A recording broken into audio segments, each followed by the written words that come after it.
बच्चे आप question number 8 को देख लो। क्वेश्चन नंबर 8 ये भी आप खुद से करोगे। ए मैट्रिक्स दे रखा है A square minus 5a plus 7i is equal to null matrix. तो ये आप खुद नहीं है, ये लेफ्ट हैंड साइड कैलकुलेट कर लेना, उसको 0 से नल मैट्रिक्स से इक्वेट करना, तो तुम्हें sorry left hand side calculate करना है, खुद ही नल मैट्रिक्स आ जाएगा। ठीक है, ये क्वेश्चन नंबर 9 देखो, ये भी वही बात है, find x if this this this. ये तो अभी सेम ये क्वेश्चन और क्वेश्चन नंबर 7 ये तो बिल्कुल एग्जैक्टली सेम है, बस डेटा डिफरेंट है। यहाँ भी देख लो, ये 3 मैट्रिक्स का ऑर्डर, कॉलम रो और इसका भी ऑर्डर बिल्कुल सेम है, तो ये भी आप सॉल्व कर लेना। ठीक है, कोई डाउट होगा तो पूछ लेना, मैं सॉल्व भी कर दूंगा। क्वेश्चन नंबर 10 में आ जाओ। ये क्वेश्चन को एक बार दिमाग लगाना, ये सिंपल क्वेश्चन है, ये देखने में इतना बड़ा लग रहा है ना, ये सिंपल क्वेश्चन है, दिमाग लगाना नहीं। अगर तुमसे सॉल्व होता है तो तुम मुझे नेक्स्ट क्लास में बस लिख देना सर क्वेश्चन नंबर 10 सॉल्व कर दो, मैं सॉल्व कर दूंगा। क्वेश्चन नंबर 11 ये इस टाइप के क्वेश्चन तुमने बहुत कर रखे हैं। क्वेश्चन नंबर 12, 13, 14, 15 ये मैं सॉल्व कर देता हूँ।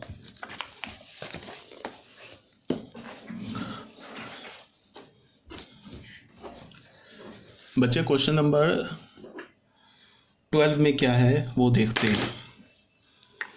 क्वेश्चन नंबर 12 बोल रहा है क्या कि if A and B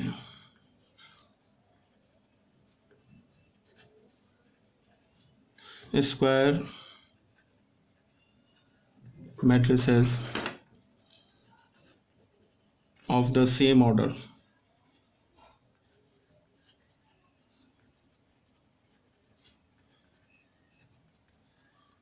AB is equal to BA, sorry, then prove by induction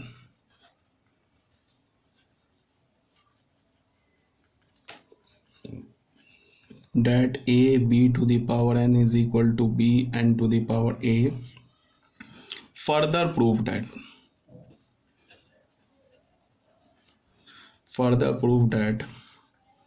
a b to the power n is equal to a to the power n b to the power n for all n belongs to natural number. Question क्या बोल रहा है एक बार read कर लेते हैं।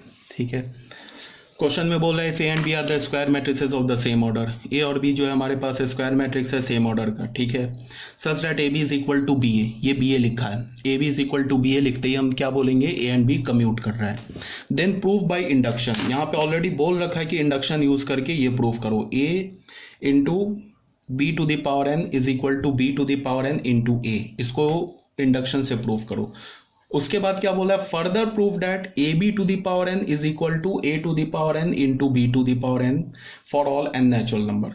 मतलब क्या है कि ये जो फर्दर वर्ड यूज किया है ना, इसका क्या मतलब है कि ये जो रिजल्ट है ना, ये जिसको हम इंडक्शन से पहले प्रूव करेंगे, इस रिजल्ट को यूज करके तुम्हें ये प्रूव करना है, तभी तो बोला फर्दर प्रूव दैट।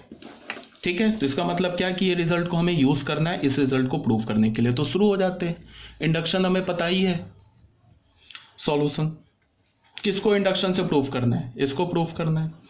तो सबसे पहले हमने पी एन स्टेटमेंट ले लिया, क्या ले लिया, A B to the power N is equal to B to the power N into A. Given क्या है, ए एंड बी कम्यूट कर रहा है, तो A B is equal to B A, ये तो गिवन है ना।